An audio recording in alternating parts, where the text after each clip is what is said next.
प्यारे बच्चों, आज हम हिंदी रेमेडियल में एक कविता करेंगे। कविता देखो, आपको क्या नजर आ रहा है?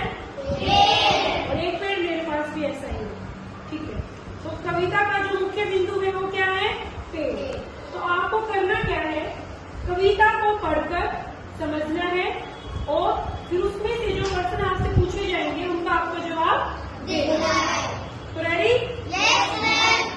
हे वृक्ष देवता तुम्हें नमन, तुम धरती के पालक हो, तुमसे ही पाते शुद्ध हवा, तुम मिट्टी को जगह हो, तुमसे ही बारिश आती, तुम ही हमें। अच्छा जी, देखो आपने ये लाइनें पढ़ी बच्चों। इसमें क्या कह रहा है कवि? हे वृक्ष देवता तुम्हें नमन, तुम धरती के पालक हो, तुमसे ही पाते शुद्ध हवा, तुम ही मिट्टी को जकड़े हो, तुमसे ही बारिश आती, तुम ही हमें फल देते हो। तो अब ये बताओ, यहाँ तक जो आपने ये 6 लाइनें पढ़ी हैं, इसमें एक प्रश्न अब आ गया है, कविता में देवता किसे कहा गया है? वृक्ष को। देखो फर्स्ट ही लाइन में क्या है? हे वृक्ष देवता तुम्हें नमन, यानी कि देवता किसे कहा गया है? अच्छा जी, अगला क्वेश्चन है, वृक्ष किसका पालक है? हाँ, धरती का पालक, मतलब रखवाले तुम धरती के तुम ही हो, क्योंकि तुम ही मिट्टी को जकड़े हुए हो और तुमसे ही हमें शुद्ध हवा मिलती है, तुमसे ही बारिश आती है और तुम ही हमें फल देते हो। Very good. चलो नेक्स्ट बच्चा कोई और।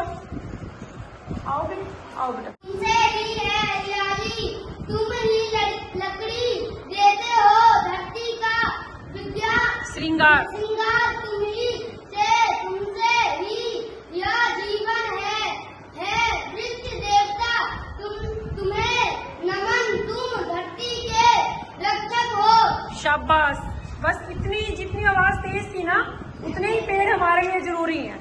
अब देखो वृक्ष हमें क्या क्या देते हैं बेटा? फल, लकड़ी, ऑक्सीजन, शुद्ध हवा। Very good. और भी आप बता दो। ठीक है, वेरी गुड। अब ये बताओ, जो आपने कविता पढ़ी है इसमें जो पेड़ जो शब्द आया है, पेड़ को और इसमें से आप देख के बताओ समानार्थी शब्द और क्या होगा उसका? पेड़ को और क्या? वृक्ष। Very good. वर्षा। बारिश। Very good. क्लैपिंग करो भाई, बहुत बढ़िया बेटा।